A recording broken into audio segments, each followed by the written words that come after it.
Hello, Trojan fans. Welcome to another edition of the Peristyle Podcast. I'm your host, Ryan Abram. We're going to talk about USC football recruiting. USC picked up another commitment on Tuesday, an offensive line commitment. We're going to talk about that. And, of course, USC fall camp is in full swing. We are simulcasting again. We haven't done it for a couple weeks. Live on YouTube, youtube.com/InsideTroy. So if you're watching over there, thank you very much. If you're watching the replay or watching us live, we appreciate that. If you're watching us live, we'll be able to take your questions and comments during the show. And if you're listening on any of our other podcasting platforms, we do appreciate that. If you're on the Apple Podcasting app, please subscribe to the Peristyle Podcast and leave us a 5-star review. Any kind of comments, questions you have in the comments would be awesome, but that 5 stars really helps us to grow the show. If you have any questions or comments, you can email us, podcast@uscfootball.com. Or you can call or text us.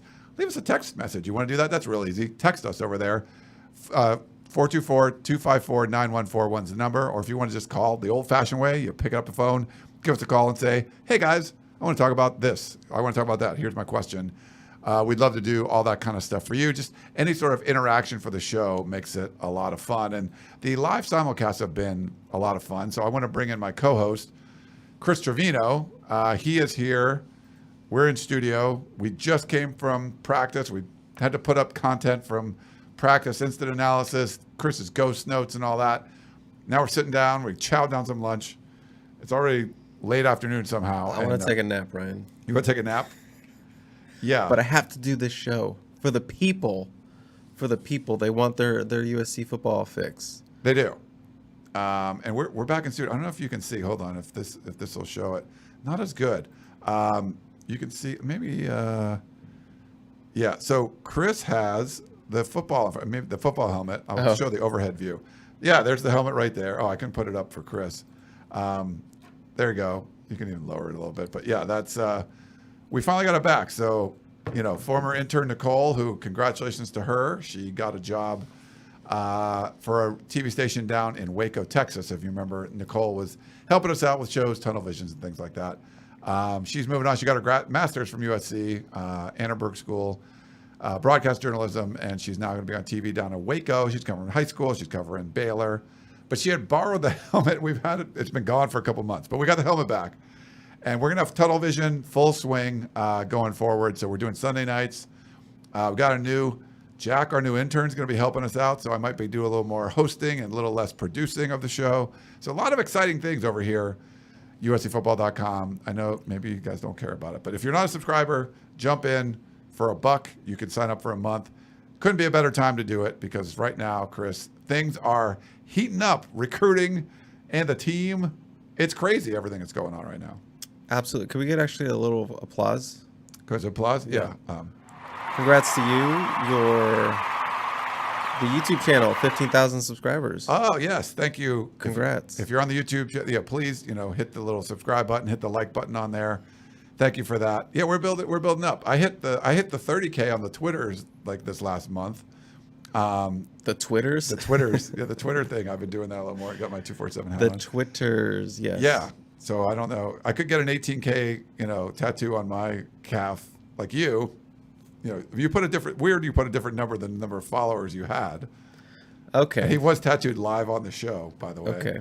On a television show. All right, we've had enough mumbo jumbo to start. It's kind of been all over the place.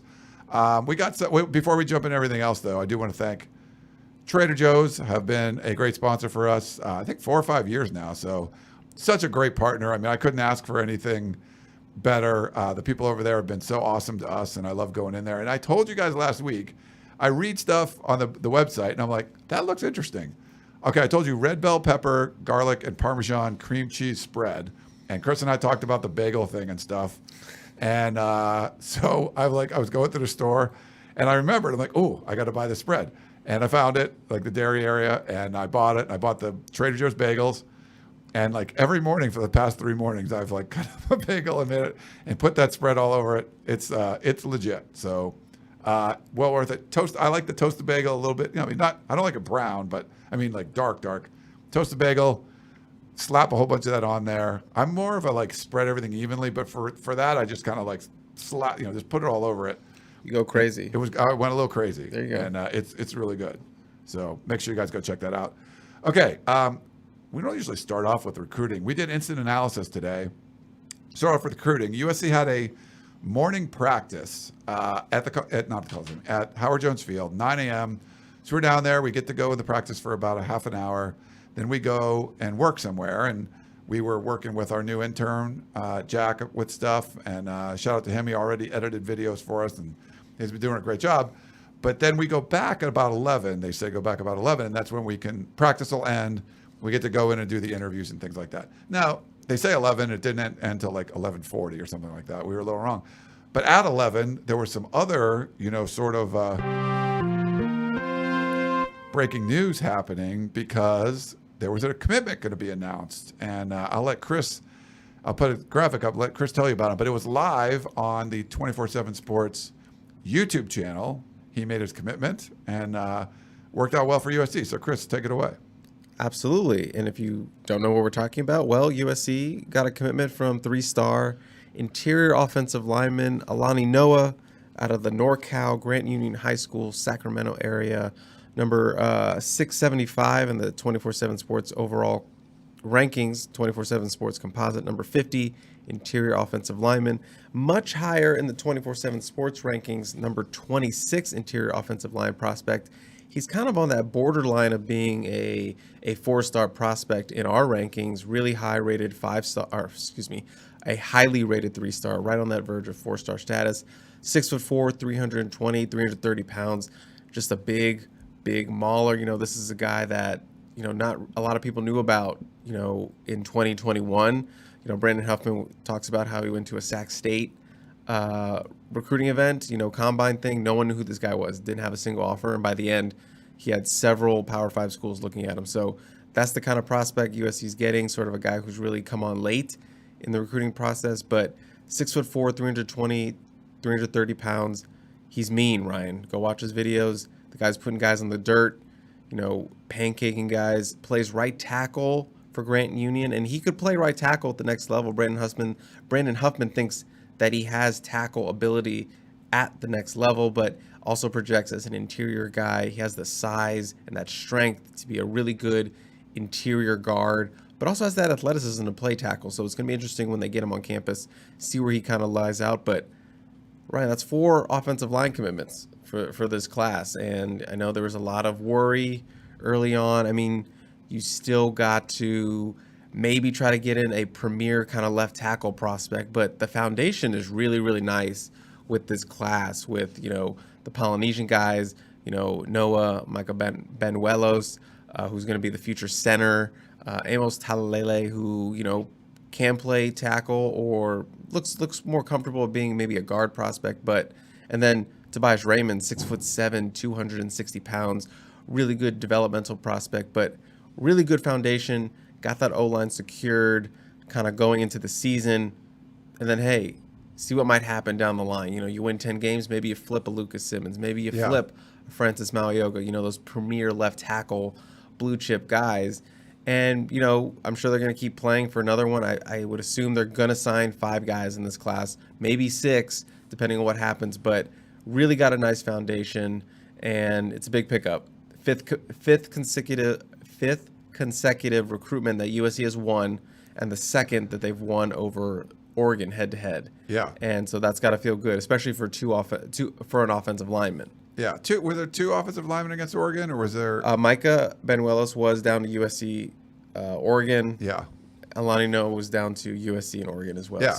So that's something we haven't seen, those head-to-head battles. And I think what you're saying about this, we don't get super in-depth in recruiting. Make sure you check out the 2-star Composite two-star recruits, Composite baby. Two-Star Recruit podcast with Chris and Gerard.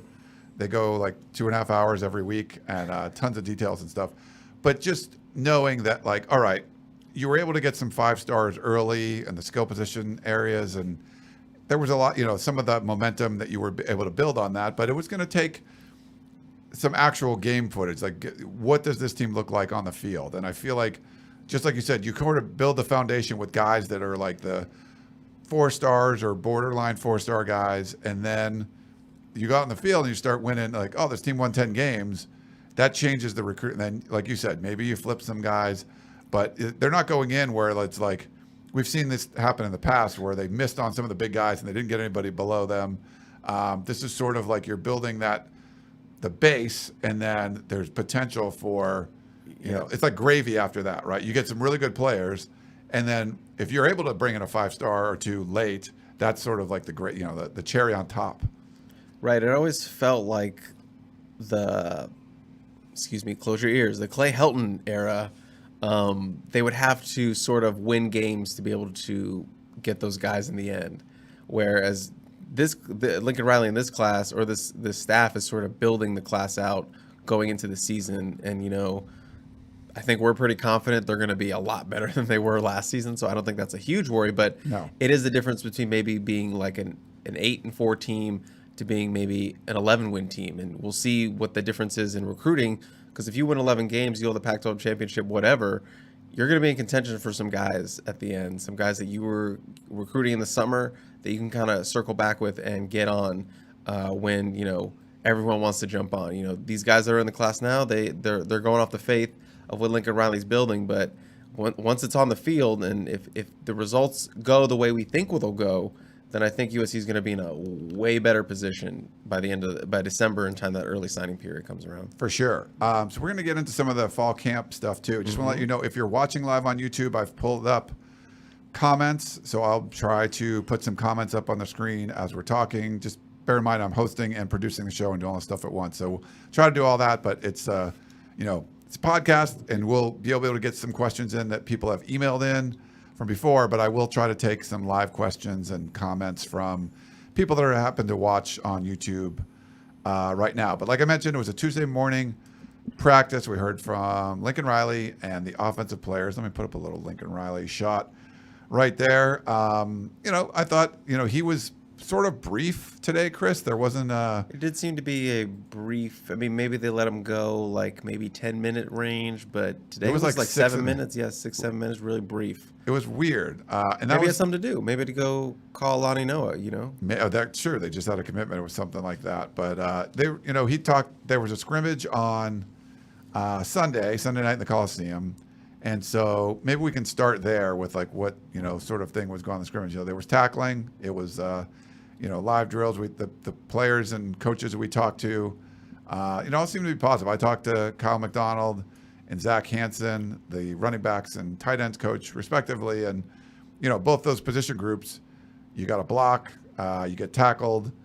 They really saw the scrimmage like that as a benefit for, ramping up physicality and just really kind of getting ready for football. But any thoughts on what you heard today about USC scrimmage on Sunday? Yeah, based on kind of what Lincoln was saying and kind of picking up on what other coaches or players were saying, it was pretty back and forth, and that's sort of been the theme as far as Lincoln has said that we've seen in past camps where it's like week 1 it's all offense, and then maybe week 2 it's all defense. But the theme of this camp seems to be that the defense and the offense keep going back and forth with each other. Lincoln did mention that the defense seems to have had a stronger last few days over the course of camp, which is nice, because obviously we know the offense will be good. We know the offense will put up points, and then the defense is, what are you going to get out of the defense? Is it going to be enough to make this team a good team or a great team kind of deal? So it is a good sign that you see this defense sort of asserting themselves against a pretty good offense with a bunch of really good weapons. And Brett Nealon even mentioned that O-line coach Josh Henson was kind of miffed off that the fact that the defense had been kind of getting the advantage of the offense a couple of times the last few practices. And obviously Henson is the O-line coach. They set the tone down there for the offense. He is also a co-offensive coordinator with Lincoln Riley, so I know he takes pride, obviously, in that offensive side of the ball. But Nealon said he thought they came out and the O-line kind of had a good scrimmage, and that's something good to hear. They ripped off. He said they had 2 explosive big play runs out of the run game. They had some big plays on the offense. Lake McCree apparently had a really, really nice day. Had a touchdown, hurdled over a guy, kind of showing that athleticism that we saw at the end of last season. And they're going to need him, obviously, with the Jude Wolfe injury that we talked about. But, defensively, Lincoln Riley shouted out 2 really good interceptions made by Eric Gentry, the newcomer linebacker out of Arizona State, and then Prophet Brown, who started at the end of the year in that Cal game and a homecoming kind of deal for him up in the Bay Area. He also had a really nice play. He called them both outstanding plays. So both sides, getting some big plays out there on the board and on tape. And, tackling was also a thing that he talked about in terms of, that's the opportunity where you see offensive guys make tacklers miss and where you can have defensive players make the play, make the tackle. He said there were some good examples of really good individual tackling made by the defense, things they can put on tape and show in the meeting rooms as coaching points. So overall, it sounds like a very good first scrimmage for them, and seems like they also got away with not a lot of injuries out there, because as we know, some programs across the country took some beatings with their injuries. Yeah, there's been some Texas. There's been some bad ones. We're going to get into the injuries in a second, but you had mentioned Eric Gentry. So if you watch him, number 18, Chris, I think, did you shoot some video of him today? I shot some video of him today. Okay, yeah. So we'll be able to put that up. If you didn't see, we did put up video of USC defensive back drills that were pretty cool, and we shot some defensive line drills today. So make sure you're checking our YouTube channel and up on USCfootball.com. We put a bunch of cool videos just from what we're able to watch. But looking at him, he's just 6'6". He's this really tall dude, and you're like, okay, he's probably going to take a little while. But now then you start hearing about him, how athletic he is, the range. It's funny. One of the cool things is if you talk to players, coaches, whatever, if you ask them a question about somebody specifically, a lot of times you're going to get a positive answer. But when you're asking like more a broad question, sometimes they don't name names. Like I asked Kyle McDonald, like, was there any standout plays from the running backs today? And he had said there were some like explosive runs, but he didn't say like, hey, Travis Dye did this, or sometimes they keep the names out of it. I asked, Zach Hansen, any defenders, linebacker guys that are standing out to you that are just really hard to cover. And the first name he mentioned, and I think it was the only name, he made a couple after that, but the first name he mentioned and got into was Eric Gentry. And the fact that he's so rangy and athletic and can get his hands up and bat balls down in different passing windows and stuff. I thought that was really kind of interesting. He did make that, maybe part of it is a reason because he made that interception in the scrimmage. But players like that, you just kind of, you don't want to say you forget about him, but, he was a freshman All-American. And just because he looks like he's a work in progress, he's good. He's good enough to be out there playing. And it's weird to see him like as an interior linebacker, I guess, but someone like that is just sort of like that's going to be a huge loss for Arizona State, and I think in the long run, a big win for USC.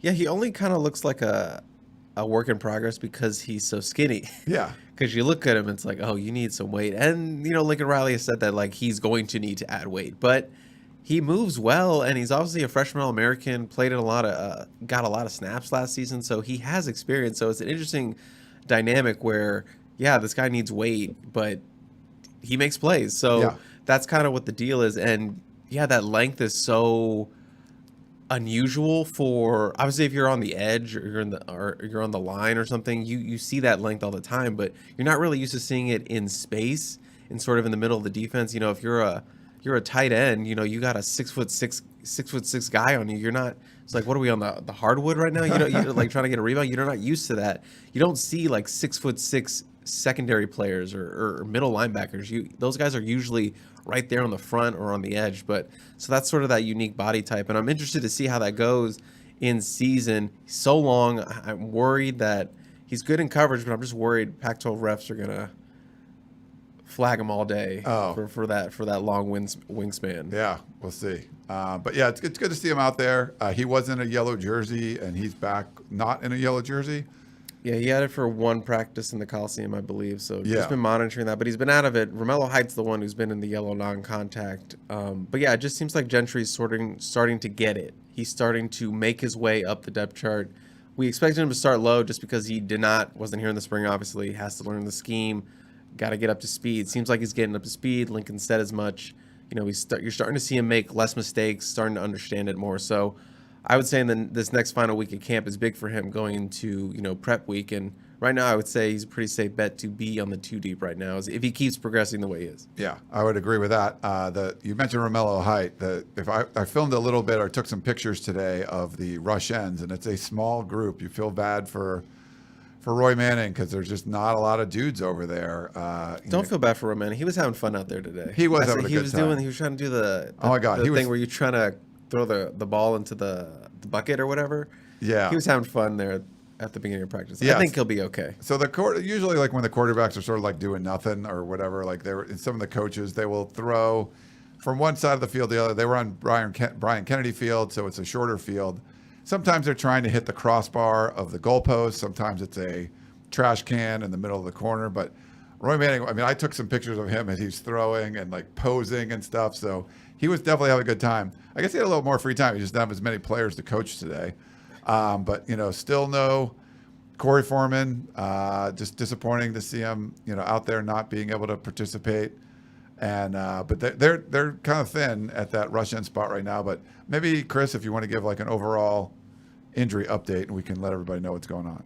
For sure. I mean, obviously, I think I want to start with guys who were back, and that would be Solomon Byrd was back, the rush end. So his group was a little bit better off than it was the last time we saw them, but Solomon Byrd is back. The defensive line transfer out of Wyoming. He still has that really big, bulky kind of brace on his knee, but it was good to see him back out there. Linebacker Shane Lee, he was back. I know that's a big one people have been worried about, as that leader in the middle of the defense, but he was back in his shells, looked like a full participant in practice. Like I said earlier, Romello Height was in that sort of yellow non-contact jersey. I believe that is at least as far as we've seen in practices, that's the second one, the second time or second consecutive practice that we've seen where he's been in that. So interesting if he actually participated in the scrimmage over the weekend. It sounds like they're being very cautious with him, and I think that's obviously the smart move, just how thin they are. Do not want to have a setback with him, so keep him protected until that opener. Bryson Shaw, he still is in full wearing the shells and stuff, but he is limited still. Does not look like he is participating in individual drills. He did do team warm-ups today, which I think is a new development, but he is close to being back, but not there yet. Still being cautious with him. Gary Bryant, who returned to practice last week, good trend. Back at practice today, still full shells on. Looks like he did everything throughout practice, so that's a good sign. Keep him healthy. And the guys that continue to be out are, like I said, Corey Foreman, Michael Jackson, the wide receiver, has just been out pretty much the entire fall camp, I think, outside of that first practice that we saw. So disappointing that he isn't out there. And then I'm blanking. Solomon Tuliapupu, defensive lineman. He is still out. I know, obviously, a big fan favorite. Yeah, but fan favorites out with two Corey fan favorites. And him, are out still. And then the new guys that ended up on Rehab Island today were linebacker, former safety Chris Thompson Jr., wide receiver Kyle Ford, and then freshman cornerback who everyone is excited about, Damani Jackson. Yeah. So those were the three new faces at practice today that did not participate. Yeah, and we had a question on YouTube. Sure. From Najee. Any of these injuries sound serious? Seems like everything is just run-of-the-mill fall camp stuff.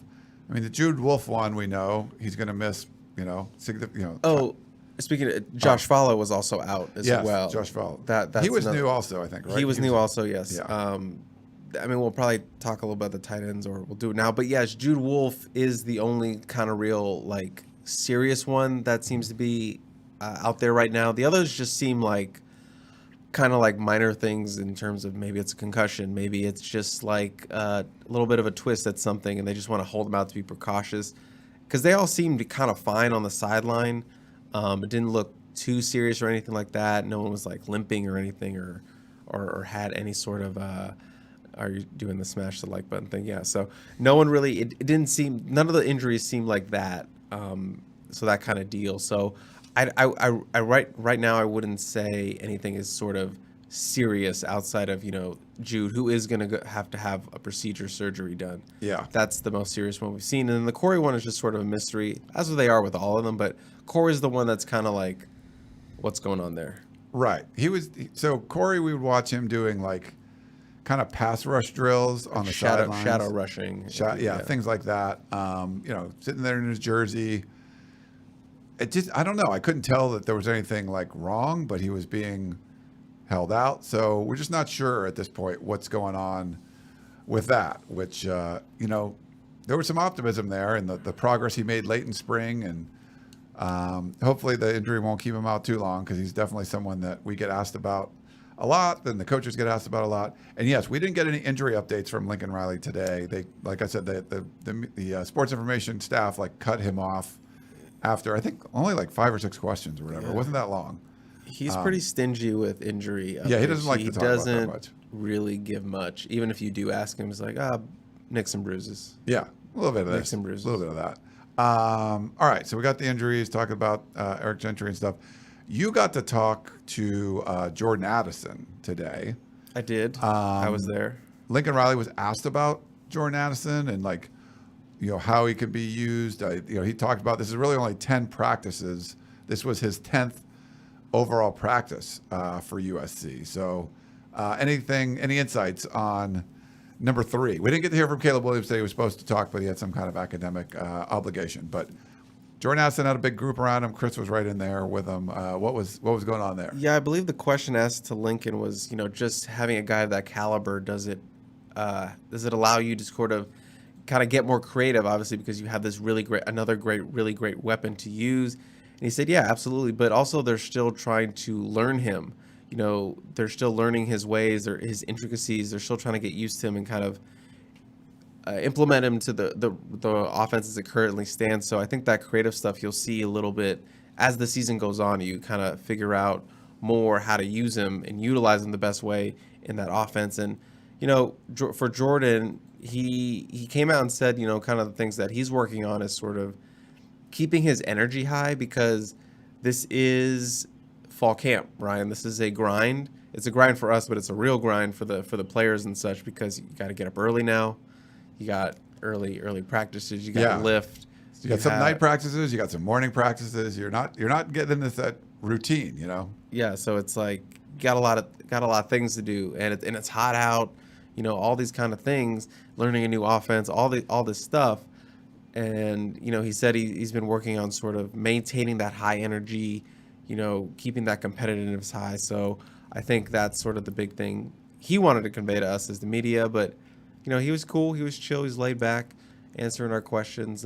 Team chemistry is going well with Caleb Williams. I know that's a big one. Yeah. People want to talk about, because obviously that connection will probably be USC's most fortunate one this season. So, yeah, I think he seems to be doing well.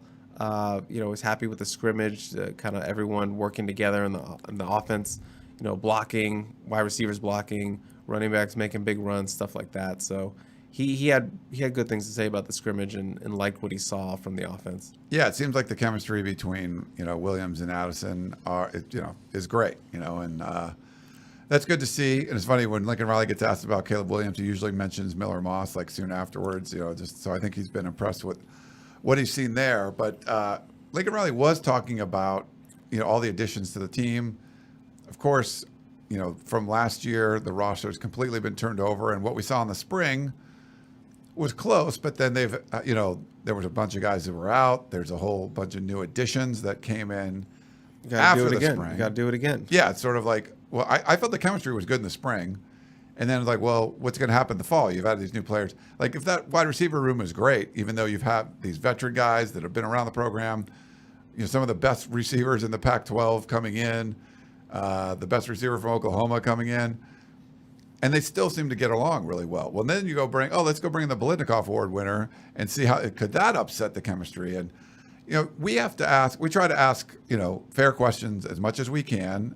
Sometimes there are things that the coaches or players don't really want to talk about. It's something negative. But you have to ask about it. And sometimes it's sort of I don't say softball, but it's something that they really enjoy talking about. And I was able to ask Lincoln Riley about how the team chemistry's been, and he just gave this look today, which was sort of like the smile on his face about how. I think he understood, like, if you're going to go out and build the roster his unique way, like this, like he said, this is the most unique roster in college football history.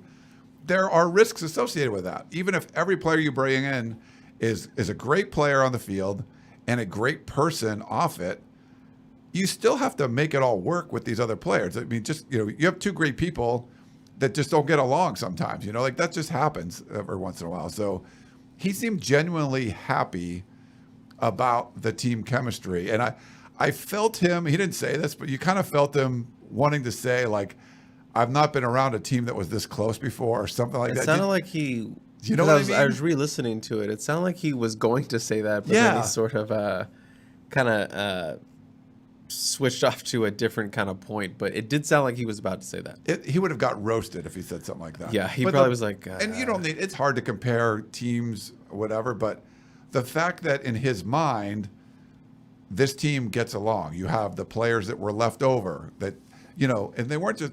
There's not like leftovers, but they were a lot of players that left the program because they weren't buying into what Lincoln Riley was selling. They didn't want to have to put that level of commitment, that level of accountability. But the people that stayed were buying in. And then obviously the people that transferred in were buying in. If you came from Oklahoma, you knew what to expect. You're buying in. And they made it all work. He seemed genuinely happy that the chemistry is that good, because he was probably still going to build the roster that way, but you're sort of rolling the dice where, crap, like, what if our locker room just becomes, he mentioned cliques, there's things like that. We've seen that with USC, they brought in all those guys from Texas. There was like the California people versus the Texas people, like in the locker room. We've seen the Porter Gustin days where it was like, I think it was Porter Gustin, right? Where like people were following him, his weight philosophy, and not what the weight staff, the strength staff was doing. Like, we've seen cliques and stuff before. So the fact that there haven't been that, I think that's a really positive.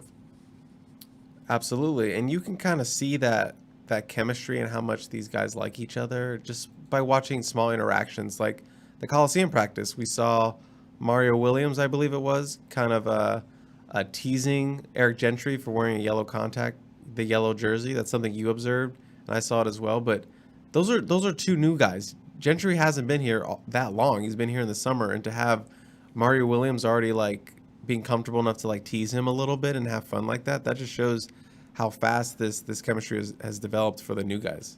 Yeah, and I mean, just asking Shane Lee at Pac-12 Media Day, hey, did you talk to the players that were on the team last year, and what did they say it was like? Was it like night and day? And they know. I think if you're a new player coming in, you kind of realize like, whoa, my new brothers, like, this is what they endured like the previous years. And then and the players that are on the team kind of feel like, whoa, Shane Lee, this is the way things were when he was in Alabama, and he can compare like the Alabama locker room to this one, and what's the differences. And I think all of that stuff has kind of worked, and they put this all together. We'll really see it though in season. That's when it's going to be put to the test. When they face adversity or anything hard like that, because we've seen previous teams where they talk about team chemistry, but when something bad goes happen, you see it on the sideline. You see the body language change. That's going to be like an interesting aspect to kind of watch this season. I think obviously we expect them to win more games and stuff like that, but there's going to be times where they're hit with adversity, and that's going to be what we want to see. How does this team respond out of the locker room, in the locker room, on the sideline? How do they respond to what they're going to see in the season? Yeah. All right. Anything else you wanted to bring up before we can switch over and do some questions? I feel like I had something, but I don't think so. We can do it. Nope, I think we got everything. Perfect. Well, let's take a quick break, and we will come back and start doing some questions.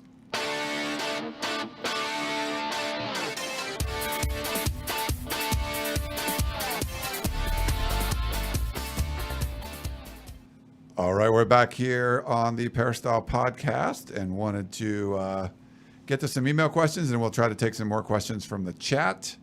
Stephen Poway wrote in, Chris. He said, okay. Yeah, dear Ryan and Chris, that's us.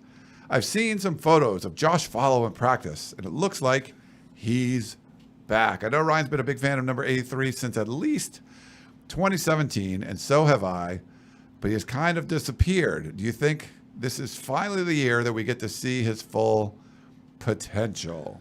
This is a very ill-timed question. With him being out of practice today. Today he was out, and it's a bummer if you're obviously a USC fan, because as we talked about, Jude Wolfe going to be down for the first half of the season, and they need someone to kind of step up, and Follow is the guy you circle, like, hey, we need you to step up. You're a senior, you've been injured. This is your time, new offense. We saw that big play made in that clip they posted, the one-hander. That's nice and all, but you got to be available. Kind of. Yeah. That's kind of thing. You can't make the club in the tub, as they like to say. And unfortunately, Follow has been in the tub a lot. So that's a guy they could use. So I don't know if we start to see him miss more practices. Maybe it's just a one-time thing. Maybe when we're back out there on Thursday, he'll be back out there. But we're gonna have to see. But I've had people, talk about, or I've seen people comment on the Peristyle or mainly on social media how we're good at tight end. This is a blow losing Wolfe, but it's a deep position. It's not that deep, Ryan. I'm gonna go out there and say it. It's not that deep if you really look at it, because Follow is a mystery, and today got a little more cloudy with him being out. And Ethan Ray, as much as you root for him, hasn't played a snap in college football as, I believe, a redshirt junior at this point. With those 2 knee injuries, he's come back. He's the healthiest he's ever been, but I just don't know. I just don't know what I'm going to get out of him this season, and it's kind of on Epps and Lake McCree now, and Lake McCree is coming off his own little injury with the knee. He had knee surgery in high school, so you kind of always have that in the back of your mind, but he made that really great play in the scrimmage, kind of hurled the dude, so that's good progress. But right now you only have really 2 tight ends that you can depend on, and I think you're going to have to see Sean Mahoney, the former preferred walk-on who got a lot of time in the spring. He could be the guy. I know walk-on, you look at walk-on and it's like, oh, walk-on can't play, but sometimes walk-ons, sometimes they can. Sometimes they can, and I think he's a guy to, kind of a dark horse, like, hey, maybe this is the guy that steps up. So I'm going on record, tight end position, not that deep. Not that deep. They need some guys to step up. Yeah, for sure. And I talked to Zach Hansen today. He likes where, Malcolm Epps is at, like a guy like Lake McCree, if you remember him last year, just when he caught the ball, he only had like a handful of catches, I think, but they were nice catches. They were nice, and they were bigger plays. And so, they have different tight end spots. They, don't need to necessarily use the tight ends all the time. It's sort of like you're like bidding for contracts. You're like, hey, we need enough tight ends that we can get extra. They're trying to get reps, right? They want to get into the game, and the more guys that get hurt, the more limitations they have. It's going to be harder. It's like, well, there's a whole bunch of wide receivers. We'll just play more wide receivers and stuff. So, I think they're going to be blocking. I think you're going to see some explosive plays from the tight end spot in the passing game. But like Chris said, the depth isn't great. They need to get these guys healthy and get them utilized. So I don't know. We'll see. I mean, it looked like Zach Hansen could play. He's a big enough dude. But I think Epps is going to have a big year. But, not having Wolfe, who was going to be kind of a steady rock of a player, sort of like he's like the base camp guy. But now he's gone, and now it's sort of like, okay, what are these other guys going to do? Certainly, there's some concerns there. Base camp guy. That's interesting. Do you like that? Yeah. You need to identify more of those guys. So DFI was in the chat and was asking a bunch of questions. Okay. But one of them he was talking about, where are the 4-star composite offensive linemen? So I think he's talking about the recruiting aspect of it. I'm curious as to why composite instead of just 4-star. Why the composite? So I would say for that kind of stuff, if it's a West Coast kid, I usually trust the 24/7 Sports rankings more. ESPN doesn't get out here a whole lot. Sometimes we've seen guys that were ranked high, and like the other three, 247 and the other ones. But ESPN, one of them, I think ESPN didn't even have the guy ranked, so it just kind of drops you down. So sometimes the composite, if it's not, a widely known player, there could be a bad ranking in there that sort of skews it off. And I think what makes sense, with Alani Noa, DFI, is that he's, a borderline 247 4-star guy. So he's not like, not every 3-star is the same. If you were the 3-star that's ranked, 2,570th in the country, that's a little different than if you're 580th or something. And, just on the border of being a 4-star. So that's part of it. But they have 4, stud offensive linemen that I think, are on, 4-star borderline. And then, like Chris was talking about, the potential when you win some games to add some even better, highly ranked players. But without seeing the product on the field, I think that's hard to, bring some of those guys in. USC had great recruiting momentum when they got started. And, it sort of slowed down. And they've picked it up more recently, like Chris mentioned, like 5 in a row. And there's linemen in there too. But I don't think you're going to get some of those more Goa guys until, you start winning games on the field. And once you do that, there's no real, especially when we're talking about like a tackle or a left tackle, is what they still need. They're not on the West Coast. The recruiting has changed. Like 20 years ago, 30 years ago, you could get, premier left tackles out on the West Coast, but that's not where it is right now. They're not in California. They're in Washington. They're in Texas. They're in the South. They're in Florida.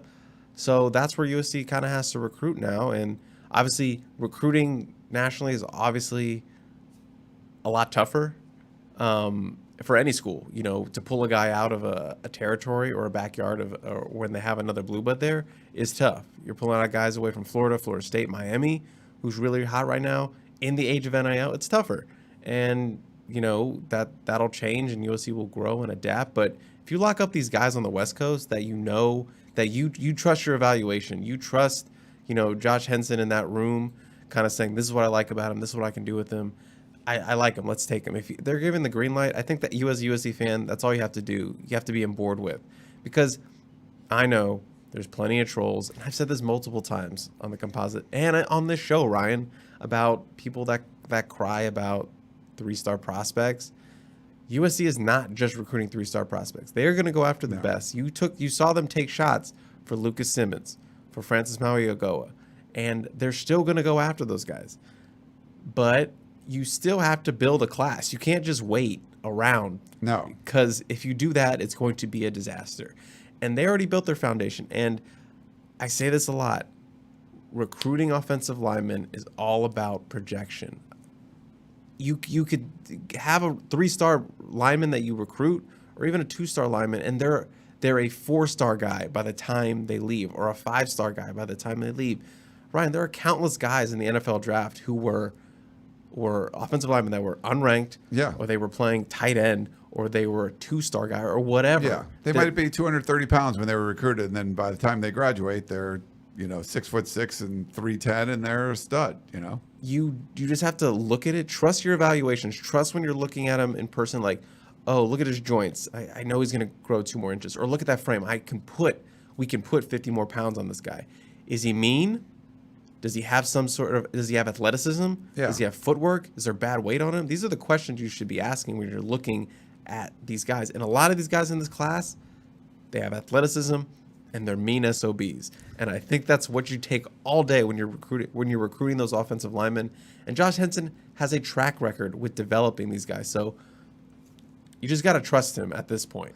Yeah. I think you just got to trust him, go with it. I know you want a whole class of 4 and 5 stars, but that's not how it goes.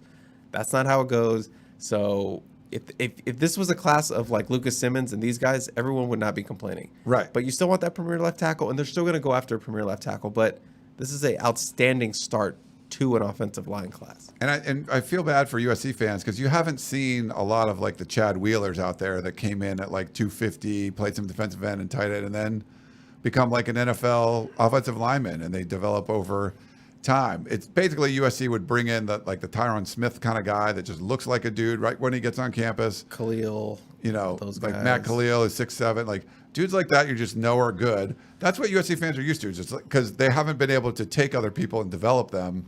It's been more rare, but like a Josh Henson has done that before. And so you get guys that you like their footwork. Like, you talk to offensive line coaches who are like, I watched him throw discus, that shows how much footwork he has. Or he posting up people at basketball, and I could see the way he was like using his body. Like, good coaches can evaluate those players, and they don't have to be 325 and 6'6" out of high school. They can be projected, and they're still growing into the player they can be. You miss on some of those guys, but I think good coaches are able to identify those kind of guys, and I think you have to trust that the coaching staff knows what they're doing here. I know there's like this culture shock because if USC recruited a guy like that before, you would just be like, oh, he's just terrible. That's the only guy they could get. Like Chris is saying, I think that's different than what you're seeing now. They're not getting just the leftover 3-star guys because that's all they can get. This is more of those guys that they're projecting to be. Those are the guys on their board that they like. Yeah. And regardless of their rankings. And what you just said is important because with the last kind of staffs and Helton staffs, what it became clear was they only could take those 3-star guys. Right. They couldn't compete for a blue chip guy. And that's the difference, that this staff is competing for these blue chips. They just need a little more help in terms of, only selling by faith. When you win 11 games, you can sell that so much better. And I've said that a million times, and I hate repeating myself. But that was the kind of difference. That was the old staff could really only recruit these guys. You want to recruit those guys, but you also want to go after the blue chips because you're freaking USC. Yeah. And they're still going to do that. Just going to take a little more time. And remember, Andrew Voorhees was a 3-star. And now he's like the most important lineman on the team. Borderline All-American. So development takes time with offensive linemen. Yeah.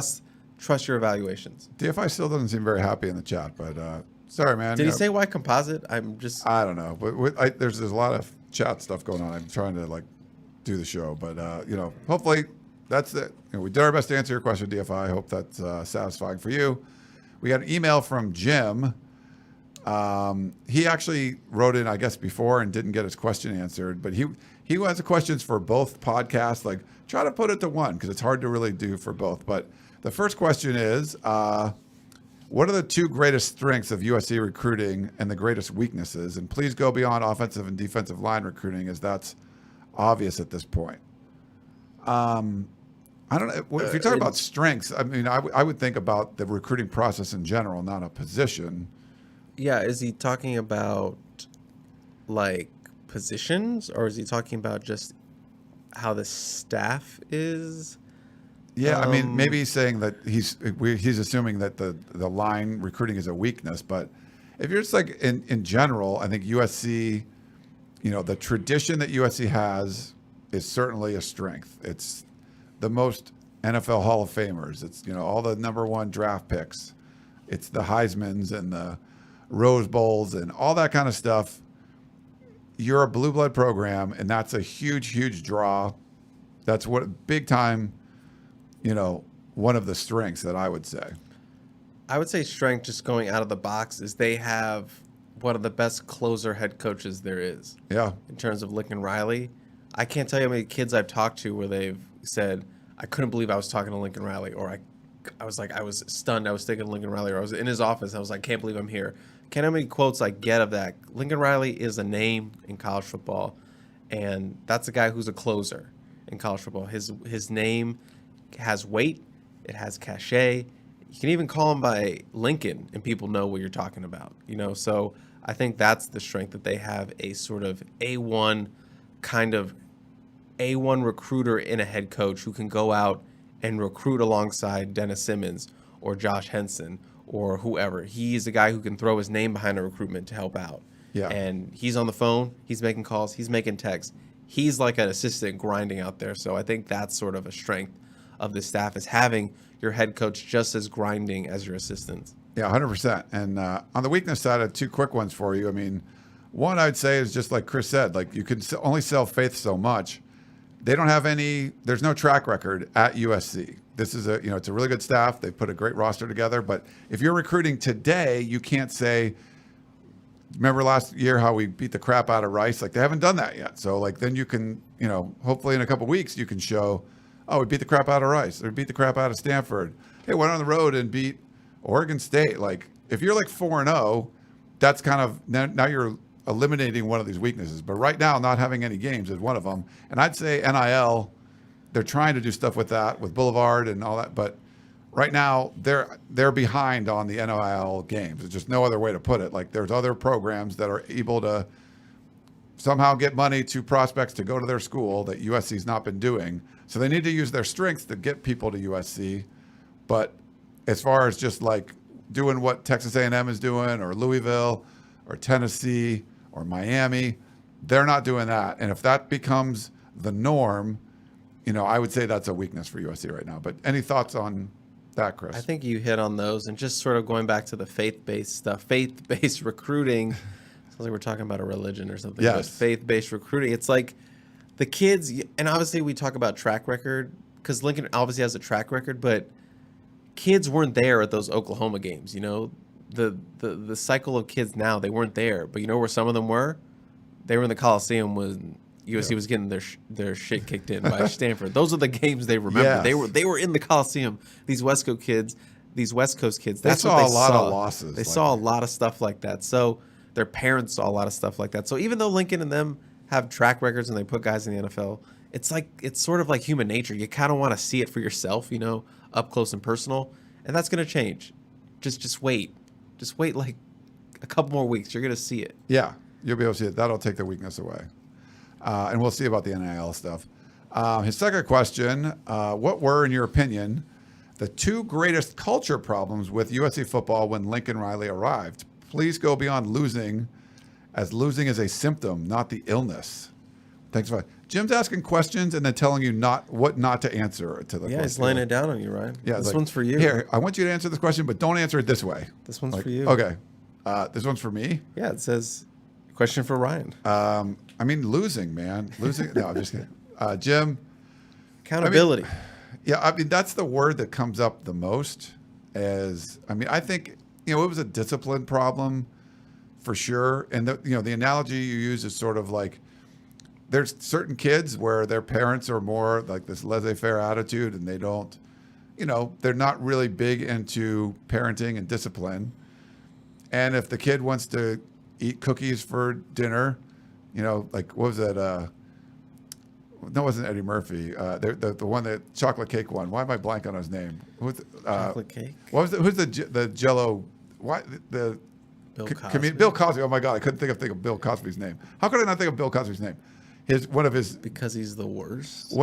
He's a terrible person, it turns out. But back in the 80s, the funny thing was like the kids asked, "Can I have chocolate cake for breakfast?" And he's looking at the ingredients: eggs, milk. Like, oh, okay, you could have chocolate cake, and they're eating the chocolate cake.